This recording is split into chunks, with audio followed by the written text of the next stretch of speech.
can turn the bristle as well, which to me is kind With of the like... spear. And you can catch the hoodwink in the trees. I mean, It's a Kappa mechanic, to be honest, because the spear only lasts like 1 second. It's not really that good, but it is good with the damage that you can put into the arena with the snap fire. Lone Druid as well can do it. That little bit amount of time you can turn them, whatever. But I think more than anything, it's Ramses. He plays Mars. It's in the pool. Just pick a Mars. Okay, well now, I beg the question. They probably expected this. They have picked Mars every opportunity they could have gotten in the last week. It's a perfect Mars game, so what's the counter? Is Lone Bristle... Druid. Yeah, they have the Lone Druid is the concern from my end Goodness. here. Second Lone Druid. What is a Lone Druid supplement or replacement here? I mean, normally when you think about Mars, you typically think of heroes that have illusions or extra units that can deal with it. And now we have... Alright, so I guess we're not entirely sure where this Bristle's going. Is Amar going to play it, or is Skeeter going to play it? No, I guess Amar has to play the Underlord, so is either Mallory going to play the DK or the Bristle? Probably the DK, right? I would imagine. Yeah. I've seen some mid-Bristles here and there, but it looks like it's going to be the choice. I like the Underlord. It's damage reduction against the Lone Druid and the Bear as well, and Lone Druid has a ton of HP. Underlord has percentage damage, and also the root. I feel like Lone Druid's kind of slow, like he can be rerouted a couple of times with annoying. Just a little bit of disable. Yeah, but they're all kind of like the same type of hero. They're all also weak against this like Timber, Viper type of hero. And now they ban out Rubik, which is understandable. They have Underlord. But I feel like Tundra still has a lot of really good options against this like 3 tanky heroes right now. Do they though? Like, what is it? Because his other heroes outside of Zeus don't do a lot of percentage-based damage. He doesn't like playing Viper. We've already talked about that one. Could be a really good Viper game, but he's not really interested in that. He does have last pick, it looks like, so he does get to go for the counter pick. But this is where you kind of go back to those Sniper and Invoker bans. Those look really good now, but they're not in the pool. Yeah, he needs to play something different, for sure. Thompson has been playing a lot of Silencer in his pubs. That's spicy. Silencer against very tanky heroes. I mean, he does get stacking glaives every time he hits them. I mean, these heroes like to get hit a lot. Silencer likes to hit people a lot. It's good. They have good front line for him in the Mars. I like how we're just like not even discussing Timbersol at all versus Underlord, Bristleback, and DK. It was just no. It's Thompson. Won't play it. He's not going to play it. Just honorable mention. We know it's there, but I don't think he just plays it. And I think Falcons is under the same assumption. Yeah, but if you have nothing else to ban, just why not just remove it out of the equation? And Monkey King. Oh, that's the last one. That has to be a good ban here. Unless, I was going to say they're looking at the Monkey King for Falcons, and I realized you've already shown 3 cores. Yeah. One of them going towards support would be pretty weird. Although... Well, we have seen a Bristle 5 in the tournament. Yeah, I was about to say, and Tundra are banning Lunar and Razor. So is there something in scrims? Because I do know these two did scrim each other in the break between playoffs and main event that we aren't privy to. Do we have to expand our minds here? I think we have to with that Luna and Razor ban. That went over my head just a little bit, but they clearly think one of those 4 heroes outside of Hoodwink is a support. Underlord, Bristleback, or DK. Out of those, it has to be DK or Bristleback that they're thinking about as a support. And I have no idea which one's better or worse as I feel support. like Bristleback seems like the more higher percentage one. Just because of recency of seeing that. Yeah. Just one time, sample size 1. Which also didn't work. Which lost, by the way. I mean, it's more And it was useful in Falcons the lane, you know? If you compare those heroes, like what's DK gonna do if he's a support in the lane, you know? I think Bristleback can secure your cause early game. He can stack, he can maybe try to do... It has to be a snaking hero too. I just don't see it. I think Bristleback is a farming hero. You told me snaking needs to be on a hero. Yeah, I was thinking the same thing. Oh, they took the monkey. All right, so they took the monkey. They do take the Monkey King. All right, Good so call. it has to be a Bristleback 5. I think Snaking's playing Bristleback. Or Underlord and you just atrophy aura. That's it. You're like, yeah, an aura plus I think 5. that has less viability than Bristleback as support. I think so as well. I'm actually kind of feeling Silencer against this lineup. Even more, now you're just like, this is it. It's a Thompson here. It's looking fantastic. Right click. surely you would dumpster any of these heroes mid, right? He's going Dazzle, I'm going to guess. Dazzle is very good as well. Yeah, it's a Thompson classic. Yeah, he likes the hero. Less risky. It has a lot of heal to sustain versus the Bristle Dazzle Underlord. is a very, very good choice. Got lots of heal. You do good damage against all these heroes in the front line. You win your lane. Is that what you're throwing in as well, Winter? You just want to +1 the Dazzle? Yeah, they can't even swap their lanes. I don't know who can they actually send into the mid lane if it's a Dazzle. All their calls are actually pretty terrible against Dazzle. You kind of have to like cut the wave, don't play the lane, drag the creeps everywhere. Oh, he plays it. Oh my god. Even better, but I didn't think he would do it. The ultimate Thompson 360. I mean, this hero I told you can never predict a Thompson hero. Yeah, this hero was already good, like so many picks before, but I guess Falcons did the same thought process as us. Like they felt like he's not gonna play it, he doesn't play the hero, he doesn't want to play it, so they totally ignored the hero, and now he's back. Yeah. I mean, I didn't even try to predict it. I tried to predict what he wasn't going to pick, and then he picked it. That's how unpredictable he is. We should not bother trying to figure out. Let's just Yeah, not. I'm actually going to ban Thompson from the vetoing conversation Thompson next time. conversation. Well, look, now you've seen it. It's a perfect Viper. I mean, based on draft, Tundra's gonna have such a good game with this Viper. The Viper literally counters every single hero they have. Yeah. You feel like it's just null and void, this bristleback, even moving it to a +5. There isn't much advantage to be gained on the side of Falcons. Wait. Sorry. Yes. Okay, I know we vetoed Thompson conversation. Oh my goodness. Hold on a second. Okay. It's Thompson on a normal hero. I'm in. What's his build? Oh, so you're going to 180 again? The build is going to be something insane. He's going Gleipnir because he loves that item. It doesn't matter what he's building, Viper is the pick for this game, and he's gonna do well. Okay. Well, look, I wish we could get a little bit more insight into what Falcons are doing, but instead, we're going to head on down to the stage, and we're going to get Moon, the coach of Tundra, with Slacks. Copenhagen, hello! I am here with the one and only Moon.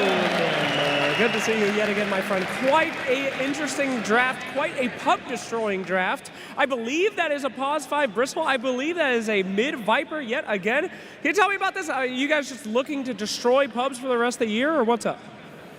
I mean, I'm just looking to give Falcons a taste of their own medicine. Ooh, I like that. Now, I gotta ask, man, you're a very, spicy guy. You like to take some risks and all that jazz. You're gonna open up with Lone Druid. Have you no shame? What do you think about this hero? I mean, this guy's busted, especially in your hands. I mean, Pure is like Lone Druid specialist, so free win. Okay. That is what I like to hear. Now, I would trust no one else with this out of all the coaches, but I'm going to do the most forbidden thing in the world. I'm going to give you my microphone. I'm going to let you talk to these fans out here, fool you, and tell them what they can do in this series. Tell them how to cheer from you. Let's go ahead and give it to you, man. This is yours. Take your moment, bud. Guys, every time Thompson gets a kill, I want you guys to scream at the top of your lungs. That's what I like to hear. We're going to see a lot of kills. We're going to see a lot of action. And we're about to see this game. Thank you so much, brother. Let's get into it with our casters.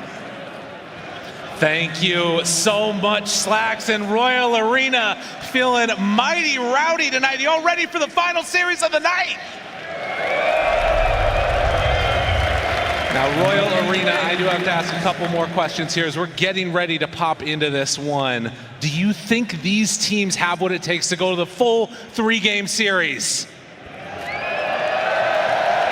And Royal Arena, one more question. Do you think Darkseer should get buffed? Yeah, that's right. No, we did it. All right, well done. Ice Frog, you heard it from the people. It must be done.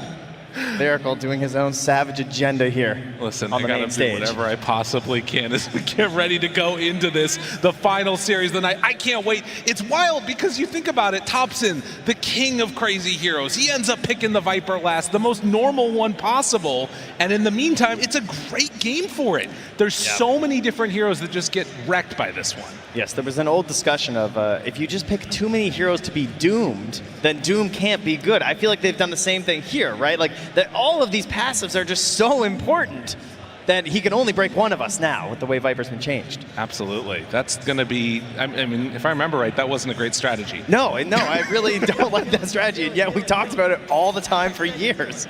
Well, nonetheless, it does seem like that is what is going to end up happening as the smoke out happens. The pause is about to be undone, and we're getting into this game number 1, Tundra facing off against Falcons. We saw in that interview at the start of this as well. Falcons talked about that earlier series that they had against Tundra and how things were going, and they felt like if they were able to go deep in the tournament, that was going to be the pivotal turning point for them. We'll see if they've learned some more lessons since then. Yeah, and of course, coming in here with quite a bit of pressure, I would say, on Falcons with how they've performed throughout the year. Definitely some expectations here at this event. And then Tundra, you kind of have the opposite here, where you're coming in, you have a stand-in playing for you, even though it is the glorious Soxa, kind of takes a little bit of the pressure off, to be like, oh, well, we'll see how we can do. And then you knock Falcons down here, but eventually you have to come and join them here in the lower bracket. See how the matchup goes this time. So you can take a look at all those various facets. I don't believe there are any that are super unexpected. The big changeup, of course, is going to be this Bristleback position 5. We're talking about all those weird heroes. Going to take the Snot Rocket. What do you think they saw in this pick that made them want to go for it? Is this just like a lone druid counter, or is there something else that Snake King's working on here?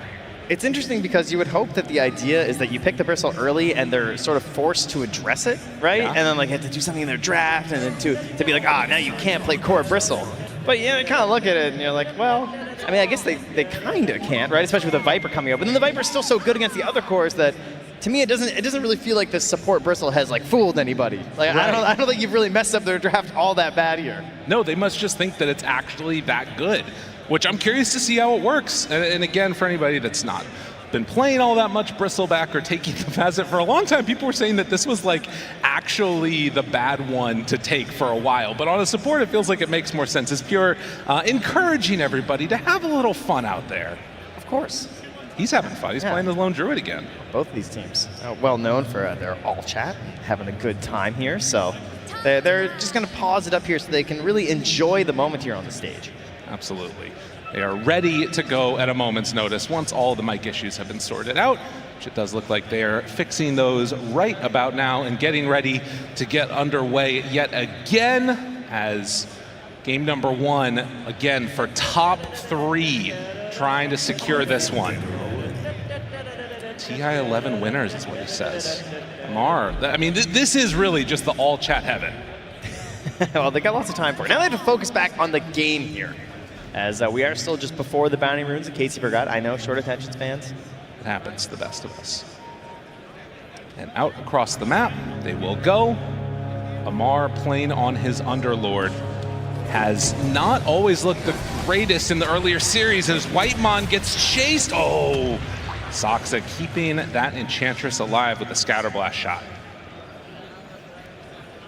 Have ourselves of course, the long range. We saw some snaps messing around, go for some of the other facets, but we are back to the big Scatterblast, the snipe from downtown. Helps lead into kills there, makes life easy. Also, again, an amazing pairing with this Mars. We've talked about the Willow a lot as a duo. Snap's probably the other, second best one, I would say, to go alongside that Mars. So looking for another good game here for Ramses. Whoa, early gank, not what you were expecting. Thompson in some trouble. Snake King getting ready to dive underneath the tower. You weren't ready for that, buddy. He just never left. Oh, wow. Kind of stuck around in the beginning, thinking, hey, maybe I can make use of this Bristleback. So that's a play that probably won't work again. I mean, gives an excellent advantage early. How many more games do they need to play? I mean, how many more times does that need to work? That's a great start in what could be and what seems to already be a bit of a tough matchup, because as soon as he comes back in, Malrine starts taking the deeps.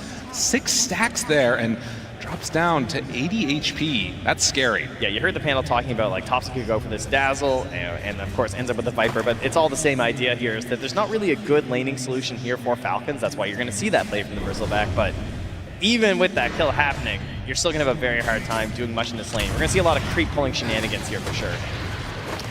Good option, and you can see already Snake King is somewhat low on resources, going to need to heal back up with that salve to make sure it does not get broken by the Snapfire, as Ramsey's also taking a bit of a beating. And in the meantime, Malrine just can go in for a Boundless Strike, but will get a good chunk of these creeps tonight out, most likely. That's another big hit. But of course, that constant spam will cost something for him. Thompson about to get that bottle delivered out. We'll see if they decide to bring any more heroes over to help out Maureen, because honestly, the way that this is looking, if you get a couple more levels up on Thompson, he's not going to be able to approach the creep wave. No, that moment is definitely approaching quickly, so you have to hope that your side lanes are going to be going a little bit better, right? 6-0 already, and you can see that the DK not having the best of time there, but down bottom, we're seeing Pure off to a decent start, facing off against Crit and Amar in this side lane here to the side. Yeah, got some pretty good potential for global mobility here on Falcons. You're going to have the Gate, and then you have Monkey King, who pretty much is global these days with the Simeon Stride facet. Snake King, that is a lot of stacks. That's right. Finds them, kills them. And something that you don't necessarily love when you have this full-bore Snapfire is getting a melee hero up in your face. That's what Bristleback is aiming to do here. And hey, you know, another advantage of Simeon Stride is he get back to the fountain faster. True. So even if your lane is a bit of a disaster, you just got to skip and hop your way all the way back home here, like Maureen's going to do. Yeah, I mean, for getting a first blood, you're looking at these CS numbers across the board. Tundra are kind of wrecking Look what he's doing. He's on the move. He's come down bottom. Oh my god, he says, who needs mid lane? Nope. I mean, if they gank me, I'll gank you. Move forward, try to find him. Pure, but able to get the fear out. Can't quite get the distance, though. And the root, a very timely one. And Pure stays alive. Well, for now, remember, it's Simeon Stride, so Maureen maybe still considering things here. Boundless up in 4 seconds. Bushwhack at the ready if they wanted to try and throw it. Maureen, again, nobody is in the mid lane right now. It's just sitting there. They jump forward, try to kill him, and they get him. On the other side of the map, Snake King did go down to Saksa. And yeah, this is going to need to be some type of a change because he's stealing creeps now. Yeah, does he just get these over to Amar, make his way back to the mid? I guess that'll be the plan. He's found gold in a different way here by getting some kills down at the bottom lane, but now, everybody out there, I know Dota's changed a lot. We don't normally have a 2-0-3 lane structure, but even if that's what we're seeing here at this point in time as he comes back mid. Catches enough here to be kind of okay. Jeez, Thompson is going to be 6 relatively soon here on this Viper, though. And that's when you truly will not be able to come back here. It's even going to be difficult to try and like make a gank, some sort of rotation or play. He is just going to be a very stable Viper, and I'll be curious to see what he goes for. Like, does Thompson want to go for that typical style that he has of just like playing really aggressive? Will he go for something like the Gleipnir that the panel was talking about, or will he be a little bit more just I am the turret in the tower and rely on this catch from his team? Because he does have some here. Right. I mean, it's, unfortunate cookie there. Not quite what they were looking for. But yeah, there's a lot of freedom in this game because he's not laning against anybody. It's PvE at this point for the Viper. And so the question is, how does he take this like early lead that he's built up and translate that into the rest of his team doing well? Just seeing this monkey jump all the way back. No TPs this time. And one range creep comes through. God. Glorious. It's like just a little bit of water in the desert of farm that is in this Monkey King's lane. Just a drop. And Thompson will take the high ground again immediately there. Now with the level 6, Maureen is out of there. Yeah. Gotta go Can't find do something anything. else to do. Yeah, you got nothing. So it's quick jumps down the bottom lane though, and you do have this hoodwink. Crit still saving a point here between the bushwhack and the acorn shot. Let's see what they can do. Pure right on top of him. The chase, a couple more hits. He doesn't even really feel confident to go for this right now. Whitemon made the move There's over. 4 heroes down here overall. I mean, Snake King now turned upon. Fear comes out. Second round hits, and Snake King is dead. Maureen wants to get this kill and appears so badly. Crit moving into position. Amar tries to take him down, and the bushwhack connects. They find 2. They needed that one. He's Can going they back? get another? The blood grenade is out, and Saksa also going to be in trouble. A double for Amar. Bold one there. Notices that there's not a lot of resources left in that snap anyway, so he can kind of risk it a bit there at low HP on Maureen because he needs all the farm he can get. It's an interesting version of lane bleed here. Typically it's because one lane's going so well that the mid shows up other places. It's not often that his lane is so terrible that he's forced to make these rotations, and it almost looks bad, right? Like it kind of looked like Snake King was gonna go down, then Maureen's kind of low, they don't get the finishes there, but that bushwhack from Crit saving things. Well, and again, like this Viper is so slow moving around the map, even with boots, that like these types of rotations, if you're not finding kills, it's actually kind of bad. Pure will not have a bear and is just sitting off to the side in the mid lane.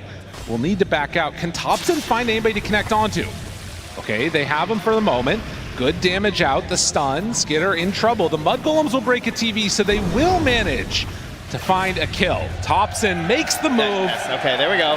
They've been waiting. They've been very patient. Okay, let them have their cheers. Moon commanded. Very good. Excellent following of instructions. That's why they're so good at Lego in this country. Okay, I got it.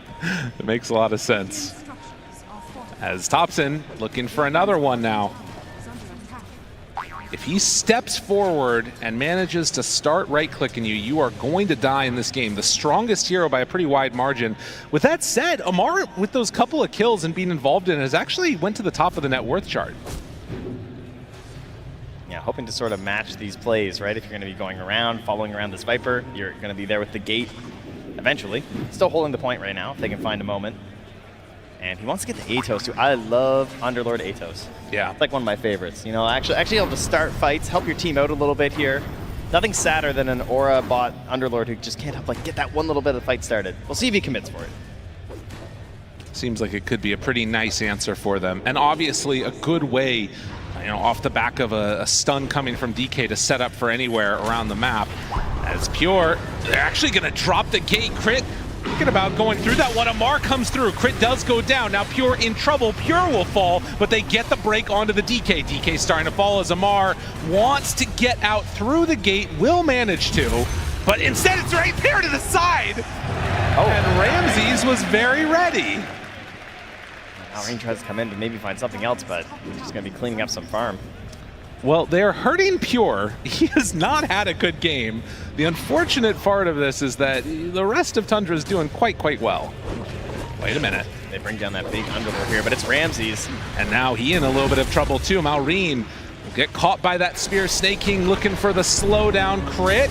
Ramses already drops the arena. The Boundless is out. Do they have enough to chase him down all the way? Cookie gets a little bit of extra distance, but Crit is there with the bushwhack and the finish. I mean, the armor is just ridiculous. And now Soxa might be in even further trouble as they're stacking up that goo, hitting away onto this Snapfire. Snake King, will he go down? No.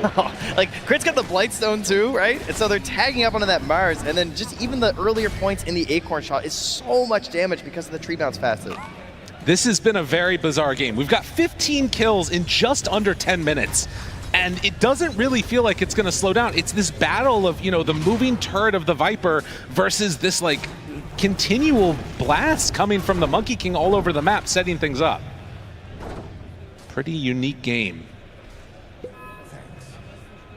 But will they be able to keep it up? How are you feeling about the way that the next couple minutes work out here?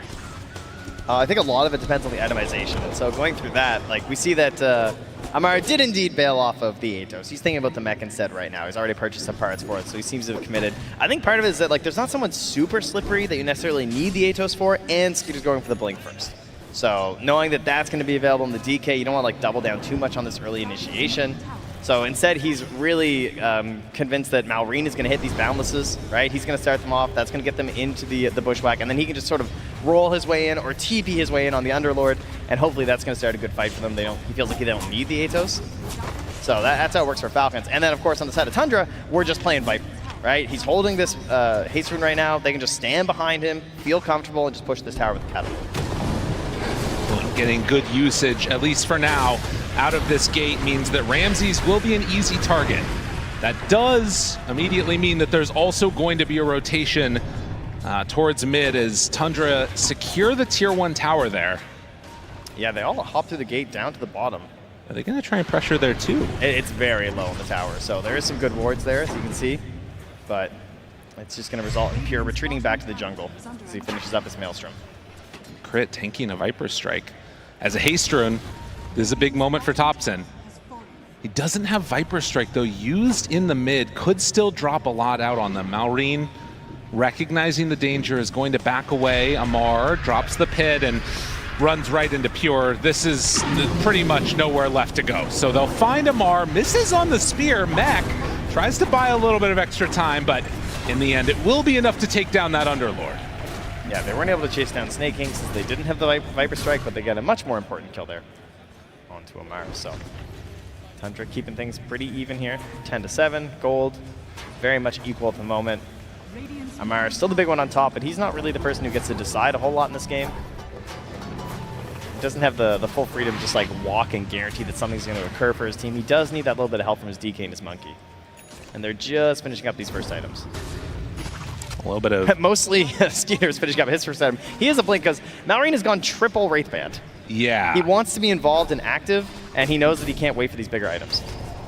Well, and, I mean, it's because of this. Like, look at how Tundra is playing. And they're actually even going to drop the arena right onto Snaking. This Bristleback will get caught, pushed up to the high ground, but Falcons, are they coming to try and contest it? Skinner jumps forward. They have the control onto Thompson, down low, dead.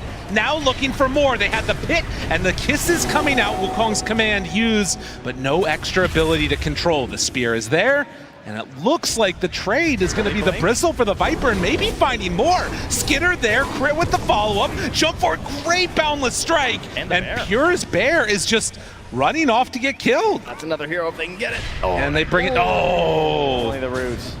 The recall. Yeah. The resummon there. Make sure he keeps it nice and healthy. Very nicely done. I mean, that's kind of the punishment for arenaing just on the Bristle. Yeah, they were hoping that it just would immediately give them a numbers advantage, but because they brought in the Underlord who has this mech, like there's no early auras here on the Radiant side they're going to help out, right? So they just kind of bet on the fact that auras would be stronger for them on the side of Falcons, and they'd still have enough damage left in the tank after Snaking died to just go straight for the aggressive, and they were correct. That's a little bit of a help, though. The Pavis finished up here for Whitemon. Yeah, anything to try and power these guys up a little bit more. Gleipnir, they're working on it for Pure at the moment. Malrine up in the trees will run right into Whitemon. Now this was the 14-minute wisdom that they were aiming for. Cookie, chase, Malrine running away. They dropped the key onto the low ground. Dude, these fights are really bizarre the way that they've been starting and stopping. Yeah, and he's still down bottom right now with Ramses coming in close. No blink just yet. Hunting, wanting to find this Underlord who does stick around a bit too long, and the pit is dropped. He's still going to back away, maybe trying to bait them in. I think that his distance is too far for them to catch up. Now Snaking's in behind with Malrine as well. Wait, what's going on now? They're thinking about, I think they were just convinced he was going to get caught. He drops a ward there as well. So Ramses, they don't see him. Oh, there they do now. And they got him. Ramses in a bit too far and will get killed off. So they bait out the movement and managed to kill Ramses. What an insane wraparound play from Falcons. That was pretty wild. That was so unexpected. Ramses just totally busted there. I mean, he didn't even get the gold for his Blink Dagger, so that's going to be the death cost. He's going to have to come back. He doesn't have that immediate, let's just like, oh, let's just go smoke out with my new Blink. Right. He's got to go hit the jungle again. And in the meantime, Falcons building up these stacks.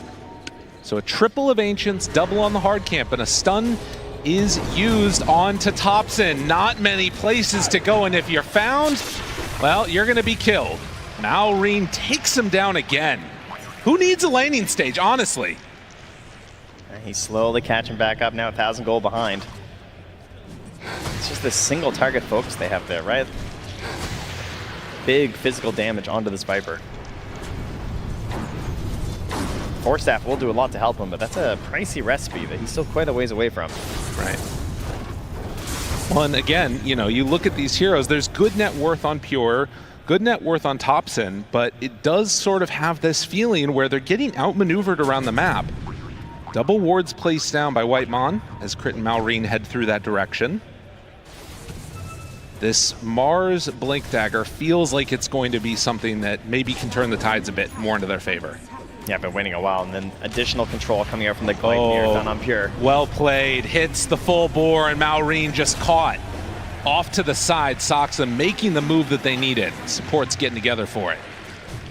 And another round, Snaking, hit, full bore, punch, done. A double kill for the Snapfire. The stand-in coming in clutch. We heard the panel talk about how like it's not that good with the spear versus the bristleback because like it turns you, but it's only for a second. But with the support bristle, it's kind of good because it's not like he's stacking up a ton of survivability on this bristle quite yet, right? So it only really takes like one good shot from the front to take away half his HP from Ramses there, just obliterating Snaking with the help of Soxa. Well, both teams just throwing haymakers back and forth at each other, but Now with an Atos done, maybe this could be a smoke-up opportunity for Falcons. They're getting together in the mid lane. Crit's seen what happened to his mid laner. You know, he's level 10, Malraine's level 9. Oh, saying, it's all right, buddy. I'll get my Gleipnir. You know, I'll start with the Atos. I'll start setting us up. I might need to scale a little bit here on this Hoodwink. An understandable feeling as they push out that wave. Now Snake King farming underneath a Radiant Ward. Do they feel confident enough to make this move? There is a mech here on Sox if a fight breaks out, and that's Jumps the break. forward. Again, man, they don't care. It's a little distance away, and Snake King just barely lives, and now Thompson, he's in too far yet again, and they're gonna kill him. Just like clockwork, they run on in, and Snake King surviving. It's like secret agent Sox there. Do you see that cookie? Yeah. You go in, I'm going this way, but I'm surviving. I gotta keep my stocks high for after this tournament. Man. Well, Malrine wanting to get a little bit of retribution here. We'll go for the chase down, and Snake King moves on in. Arena, turn, find, kill. Can they get more? Crit is a pretty juicy target for them. He talked about how much net worth and levels this guy has. Gets to the far side, but Ramses was already prepared and on position. So Falcons end up losing to Tundra. Yeah. Back at it again. Isn't it fitting that it's Malrine sitting there waving with a little high five, thinking, oh, we're going to kill you there, Soxa, and he just mechs, but he's the guy who runs away and survives. It's true enough. Bit of a teammate's baited-in problem there. And now, Tundra, feeling confident, they can just run right into the pit, make the move. TP coming from Snake King. He takes down that ward immediately. Now, do they realize what's going on? There's no pit, actually, excuse me, the Underlord ulti for 30 seconds.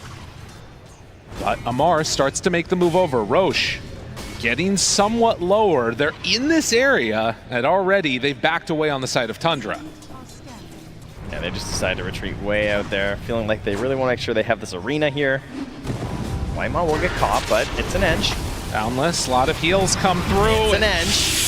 Now in trouble is Skinner. He gets punished. Whitemon gives him the tip, and can they find more? Snake King, he's rooted. They can't quite get the connection of the bear and the cookie together, but Falcons not getting what they needed in that one.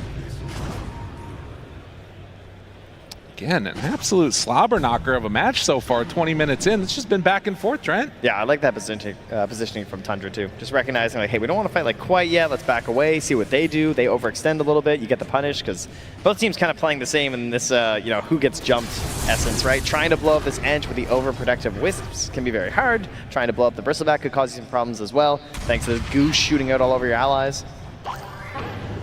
And this time it's Falcons. It feels like getting the jump in this one is not necessarily the easiest thing to do, especially because, you know, if you go for the jump on the bristle and you miss out on the kill, then you get this big TP coming in from the Underlord. But on the other side, right, Ramses is just baiting out Whitemon, waiting to jump in with the arena. So 20 minutes comes up, it's daytime. Tormentor rises and quickly falls. Soxa will get the shard. And then immediately back to farming. Pure. He has been just hitting creeps all game. Every time I look at him, he is just farming up a storm right now. Well, and it's interesting too, because you don't normally see lone druids with this many deaths. He really got a lot of pressure on him early, but has definitely recovered and is feeling good at this point in time. Yeah, living a lot in this ancient camp here, but as you can see there, still a little bit behind some of these other heroes. I guess he's more so neck and neck with Amar, as well as Skeeter there. We're also quite farmed right now. And that's just going to give us a little bit of pause here. Everybody just hanging out, getting themselves a bit of gold. Now going back to their Tormentor. This was another thing that we saw with the bristleback players. Yeah. Just opting, I mean, with the core, they just go for the goo into the shotgun Aghanims. As support, you can goo it up a little bit first just to help yourselves get it. And Crit gets a little bit more help here. The Hunter's Boomerang here to try and amp up this incoming spell damage. That one will be a nice one for him. And resets the net worth between these two teams to just about even again. You can see it's really just a battle of the two mids not getting a ton of farm, bottom of the cores, but it's the position fours that have really stepped up in this game and are kind of carrying the load. Yeah, it is funny. Hoodwink and Snapfire, they're both super similar with how they can scale too, right? Yes. Not so much anymore. They nerfed a lot of those aspects of the little shredder, but you know, eventually it can happen. But Hoodwink, you can get into that Gleipnir, feel pretty good about it. Smoke up from Falcons. They're not really in a position on the side of Tundra to get caught by this. Playing a pretty good defensive positioning. The question is, what are Falcons going to try and do when this smoke does not work? And is the answer just run right into Roche? Yeah, I think this feels pretty good for them. Pretty bold move. Tundra were really close to just getting it up top pretty much for free. Right now, they don't have any vision down here. They don't necessarily know this is going on. Well, they seem to be moving that direction, but maybe the call is just to give it up. I mean, they already left as well from Falcons. They're gone too. Dude, they're just... Both teams just really worried about doing something too risky here in the pit. I mean, it is fair. The fights have tended to go the favor of whoever ends up and there's a in fresh that first obs jump. Just delivered to Crit. He's going to lay it down here. This is big. Now, again, they don't want to jump this edge and then get punished for it. That's why Whitemon runs in first. Steps forward, smoke breaks, immediately takes out that ward. They just can't jump him. Yeah, and now they walked into the pit, but look at this, Pure sending in that bear. All right, this is terrifying. The Invis Room, he sees everything. Pure has seen absolutely everything on this map right on top of Crit. Are they going to be able to get the initiation that they want? Jump forward, arena down, catches onto 2, the fear comes out immediately afterwards. That bear Invis Rune was exactly what they needed as they're going to take down Skinner to boot. They do lose the Snapfire, but look at that jump. What a performance. Tundra getting the perfect rune. Yeah, taking the time, right? Getting through the river, grabbing that, and Falcons, they're worried. They're trying to make sure they're in good positioning. First, they send in Whitemon, remove 1 ward. That's going to reduce your idea about what's going on already from the side of Falcons. And then an Invis Rune Bear. Like, hard to play around that. Didn't have enough detection down to try and find something like that. And that's going to give this Roshan right over to Tundra. Oh, as we see this replay. Just Ramses, I mean, you can't ask for anything better, right? Oh, yeah. They do it perfectly in sync. And the fear. Oh. Imagine if he had the shard on the Mars. I know. We would have had the double shish kebab there. Not the play that Falcons were hoping to see in that one. Amar barely gets out, considering there's Nether Toxin beating into him as well. That was so close to, just being another death that would have completely fallen apart. So Tundra manage now to get themselves a 2K gold lead and finding Snake King. Malrine is nearby. Ramsey's making a pretty bold move stepping forward, but with Thompson nearby, they feel confident in this play. Snake King dropping lower and lower. Crit is in the area and just going to boundless and walk away. Still chasing here. They're going to find Amar. He's got to run. Double Gleipnirs. Finds him. Trying to escape. Pops the pipe. Does have TP, but there is no way that he's getting out of this one. And when the Horde catches up to you, they'll take him down. So Tundra firing on all cylinders after that Roche fight. Yeah, if you're Falcons, how do you reset a little bit here? You see what he's doing. He goes up top. He cuts the wave. Gets some pressure onto this tower. 24 minutes. He's going to come down. See what's going on. Maybe even finish off this tower. Look at Ramses getting set up and prepared just in case. And yeah, you can see he's not going to go for it. In the meantime, this is what's barreling down your tier 2s. Pure starts to hit away at it with the bear. They take that tier 2. Still a tier 1 alive on that bottom side of the map. Yeah, I'm just happy to take all of the space, all of this farm. And does not feel good jumping into this. And the problem is that if you want to wait this out for another 3 minutes, Thompson's going to have that Aghanim stuff by then. And then we're going to be nosediving. Yeah. Which, I mean, just seems like something he would have to buy to make this hero more interesting. That's true. It's like he found a way to play Viper. The only mobility thing. It's kind of a bizarre one. But, of course, the upgraded corrosive skin as well can be kind of nice for them. As we're going to get a quick pause here. Ready to voice line as per usual. Thank you. Thank you very much. Glad that ensuring that Cinder gets his voice line out there. Available now, in-game. Nailed it. 16-16 with the 4K gold lead, Aegis in hand for the Viper. And Tundra, not that much that they're afraid of at this point, but there is still a couple things. Like if they can get a good initiation off, Skitter finding somebody. Who is like the ideal target that they open up on? I mean, that's a good question. It depends. Like, if you feel like you can actually get Ramses before it's BKB, that would be nice, because he is definitely the main thing that controls these fights. There's also the aspect of just, like, the minus armor onto someone like Thompson, but because of the Aegis, obviously he's going to be positioned up front. You don't really want to kill him first, so in a dream world, it's probably Ramses. Okay. That would be great. But, obviously he knows this. That's why he is a BKB. That's why he has 2,600 HP. He is a hard hero to jump. Well, and a smoke up. Now cooking forward. A little bit of an interesting one there. Just getting some extra move, the heel, and eyes potentially towards this Dragon Knight. Found. Signed, sealed, delivered, and broken TP away. Not gonna happen. Oh, that was his 9-second BKB And used the as crowd. well. They wait to make sure it's his Thompson. Okay, yeah. You know, we can cheer. Yeah, okay, Now they're good. looking for more. Snaking. TP's out. We'll be able to make that one work. Yeah, no more control left there. Getting quite a bit with this Aegis here. Pressure all over the map. Reducing the farm area of Team Falcons. Couple of kills, couple of towers. Gotta say, this is going pretty well. Feeling good about themselves and what they've been able to do so far. And with a catapult in hand, see where they decide to go with this. It looks like they're ready to maybe go up high ground. Nobody's been able to deal with the catapult yet. Yeah, and there they go. Immediately in, Arena down, feared, a lot used just to find the kill onto Snaking, and in fact, Ramsey, as you can see, takes a lot of damage. Pure, the bear ends up going down. Now the resummon. The rest of the team still far away. They can Underlord ulti in if they want, but this is dropping so quickly. Yeah, they're still holding mech here on Soxa. He has Greaves coming in here too, so this is not an easy team to push into. They just got to give up these racks. Immediately takes it down. You can see how quickly it happens.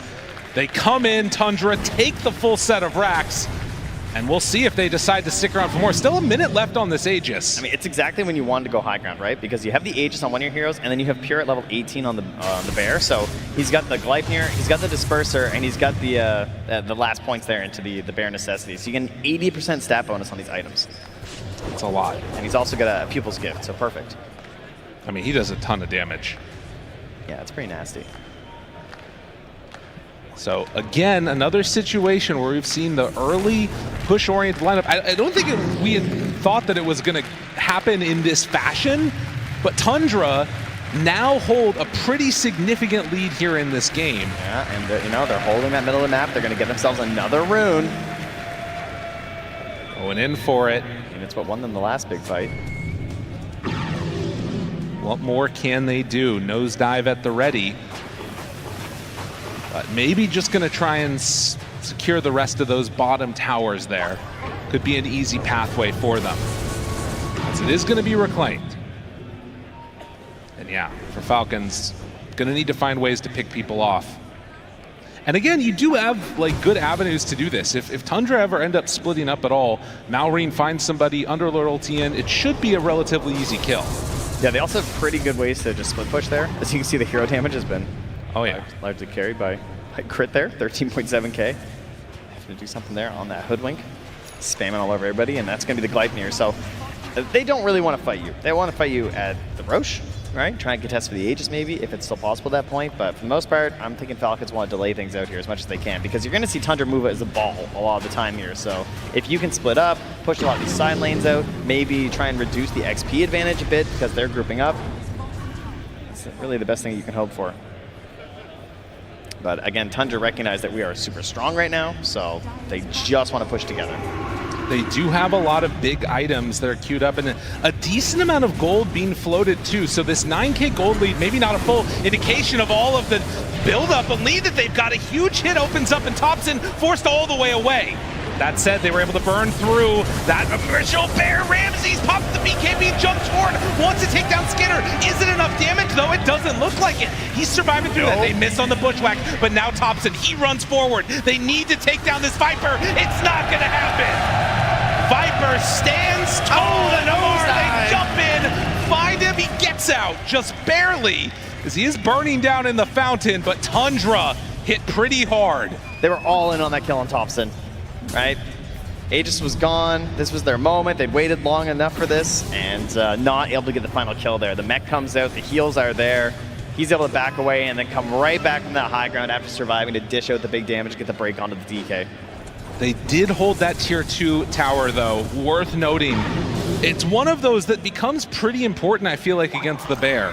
Because if creeps get in on any of those other side lanes, suddenly you might just get mega. They're down here, they're actually hunting. Ramsey's jumped into one tree line, didn't find Malrine. Crowd trying to give him a little bit of energy here as we move into the 30-minute mark. And Tundra just so strong right now. Grab that. Very happy, I'm sure, to see that it's still there. Didn't sneak it away, but both teams, same idea here. Snaking and Whitemon going to be grabbing the shards. So the hairball's out. It's something. They need whatever they can possibly get at this point. That is for sure.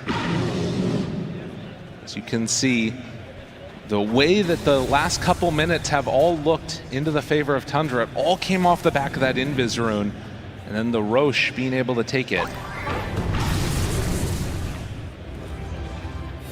But still more room to grow. It's mainly just the lone druid, though. I mean, yeah, he has a butterfly done now. So absurd. The stat bonus on that is just unbelievable. Hasn't even switched it in yet.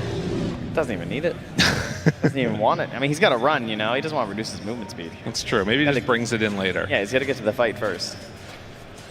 Yeah, how many stats he's going to be getting, it's going to be really hard to deal with. And the other big problem is that even if you deal with him, I mean, you've still got the bear that you need to contend with first. But a sheep going to be on the way for Ramses too. As they spam out these lanes, push in mid, and the call is head on down to Roche. 25 seconds till it's going to be back up. A relatively short respawn timer. All of this stuff favoring Tundra. Yeah, and Falcons are going for the same idea of just trying to blow up a single hero and make sure there's nothing that can stop them. So the nullifier is done now for Malrine. Okay. I mean, that might have ended up turning into Topson dead if he had it in the last fight. Of course, it is going back to the base on the courier. Okay, so. Again, the pressure comes. Roche has respawned. They did not check this on Tundra. We'll see if they decide to go back for it or if they're going to feel content just keeping a firm control of this map. Nullifier coming out now.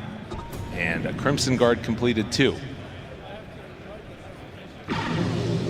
But yeah, it does have that feel that a contention here is really needed. He keeps sending it back. Does he? Oh, he doesn't want to reveal to them that he has it. he doesn't want to reveal his nullifier, so they're all in on that one assassination play. He's trying to make sure he's like in vision so that it updates the top bar, right? So if you click, it won't show that he has the nullifier. So he's going to show on that wave. And then he can deliver back to himself and be oh so sneaky. All right, this is it. This is his big fight. I mean, they put everything into this. The nullifier reveal. Topson is showing on this creep wave too. If they can burst him at the start, the jump we've seen this before. Topson found nullifier, bringing him down low, broken, damage, out, he gets the nosedive away, but he is going to fall. And now, Pure, they find the bear, the root is there, and they're going to take it down too. The fight that they were waiting for, Falcons, they hide that nullifier and they get the kill. There's 50 seconds until Roche is going to move.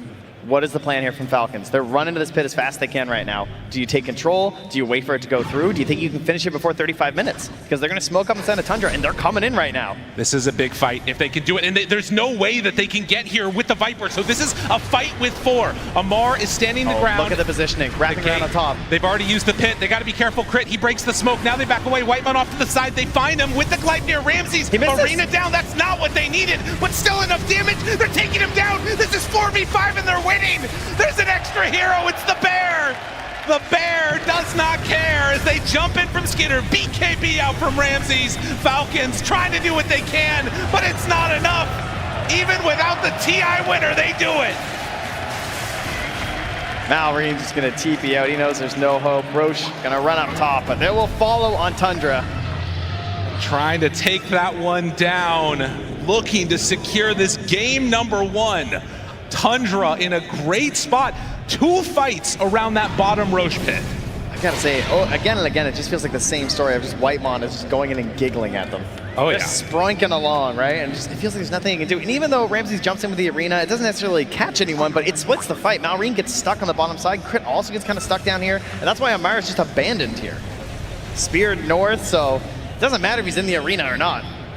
It's just so much damage out from Pure if they get it. And you can see how strong this Snot Rocket Fasten is. Pure's just like standing there doing nothing. The problem is they keep running right into the bear, so it doesn't matter if he's slowed, they still have the damage. 15,000 gold lead now and ready to walk towards high ground. Tundra on a warpath here in the lower bracket. See if anything can dissuade them here. I can't think much will. Oh, they're going to keep this pressure mounted, keep running in. And while Moon did call that there was going to be a Viper in this game looking good, it's been all Pure. We also said there's a specialist. This guy knows what he needs to do on this hero, and now they find the Hex, find Malrine. Skitter jumps forward, wants to stun. Do they have enough to deal with these heroes? Whoa. Tundra do lose one of the bear at least. Pure tries to back out. They're gonna also lose Thompson. Maybe going a bit too far, not quite connected. Do they have enough? Yes! The root is there, the heal comes out, the mech to control. Pure tries to get out of there. Meanwhile, Soxa gets up to the high ground, but they start beating into them. Do they have the damage to take down this bear? Pure is still living through it. Pure is eating them up, but eventually they take down the Aegis. Oh, but it's Whitemon now with the damage too. Brings down Skeeter in the back. And now turning, hitting, punching, trying to kill, and yes, that's already another dead. Now the Boundless jumps through. Ramses gets killed off by Skitter, doing the damage with the Mortimer's Kisses. Malrine does survive through it. Oh, these are last chance buybacks. They're spending them all. Dude, Pure is still alive. That bear is still alive too. Even if they killed him once, they couldn't do it again.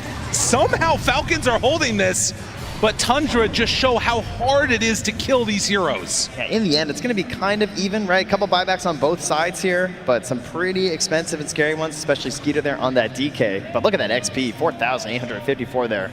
As a ton of damage starts to come out. This is classic Ench, right? Like all in the early, a bit of the earlier mid game. You're just running in, you're just this body who can kind of get ignored, but you're so good at scouting. But then, later on, the damage starts coming out with the impetus. It's a serious, big play, and you can see how much win probability has swung. Another Hex. As they find him, this Malrine cannot afford to die. He goes down. Does have buyback. Man, we're so close to coming back. What a great time to jump from Ramses. The perfect answer, but look at this, Pure just tearing through those buildings, and now they find him again, the Bristleback. They're dying one by one by one. Malrine has the buyback. He uses it now. Now the control, the root is out, the Gleipnir is there. Can they find and control and kill these heroes? It's so hard to bring them all down. The dispels. Look at the buffs and debuffs. There's so many of them on every single one of these heroes. They will kill that bear, but it doesn't feel like enough for the buyback. It holds at least from them getting mega. Yeah, looking to keep their middle lane here. And get a few more XP points across the board here, I guess. No buybacks in the game now, by the way. 0. We just did 15,000 damage on both sides, and according to this, no one died except the bear. What a huge swing. Falcons trying desperately to stay in this game, but it feels like this inevitability of the lone druid and Pure playing it is just causing so many issues. I mean, look at the damage numbers, and it just feels like they can tank through all of it almost. Yeah, a little bit more evenly spread there, as you can see on the side of Tundra, but part of that being that they have a support Bristleback. You know, you can't really blame Snaking too much. He's not there for the damage. He's throwing out the goos. Absolutely. Getting them good and sticky for you. Well, we did see the Monkey King before he had to buy back queue up the Scotty, but ended up having to go back for the Mjolnir instead, which is obviously a pretty nice damage increase, but would have loved to be able to reduce that healing that's coming out. Yeah, as you can see from Pure, just standing there. Good old Spirit Link. 40-minute mark coming up now. A lot of these Lone Druid games have been finished in, 20, 30 minutes, somewhere in that neighborhood. This is such a good telescope game. Thompson just doing it for the team, right? Oh yeah. The nosedive, helps himself, helps his allies. And with Falcons, knowing that if they get up to your high ground, it's going to be real hard to stop it. But likewise, you're seeing Tundra show a lot of respect, not wanting to head up high ground again and end up losing a fight. That is how you let the game swing back into the favor of Falcons. So they'll wait for the next Roche. Still 3 minutes till it's capable of respawning.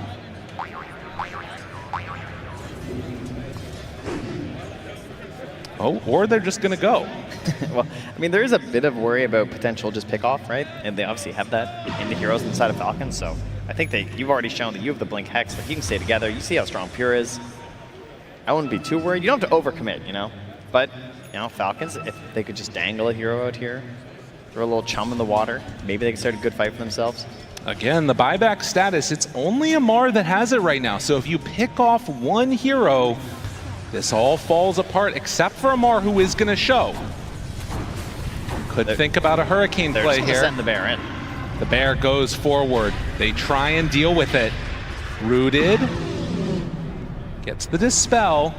Ramsey's still sitting there pretty as they'll walk into the pit. Pure is just daring them to fight him. It's really hard. He's going to throw on the Defiant Shell and head in.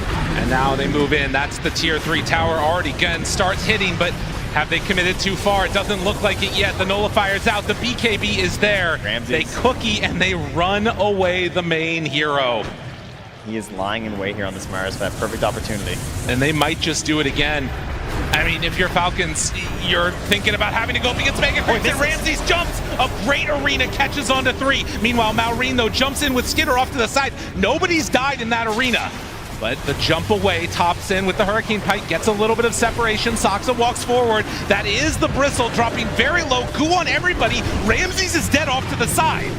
Still the Raxter standing out. Great boundless strike. The jump in finds Thompson. He's dead. Damage out from Wyvon. This Enchantress is hitting very hard. The buyback comes, but there's no buyback for Maureen. Skidder, they need to get more kills. They got to take a couple more of these guys down. Pure ready to hit right into him, but look at him. Wyvon up on the high ground. Only Mana can stop this spree. Coming from the Enchantress. Snaking. He's still standing there right up front and center, wanting to kill him off. The smile's coming from Ramses. He knows what's happening. GG is called. Wyvon, you're a monster. All right, I see how it works. Stand on the low ground, you might miss. What if I just go into your base and start laying into you? It's a good idea. So many of these games, we've seen these Enchantresses get completely out of control, and another time where it ends up happening. Tundra, they're going to take the first game of this series. An unbelievable performance as we get ready to see what they can bring in game number 2. Before that, though, back to the panel. There was a lot going on in that game number 1 between the Falcons and Tundra. By the end of it,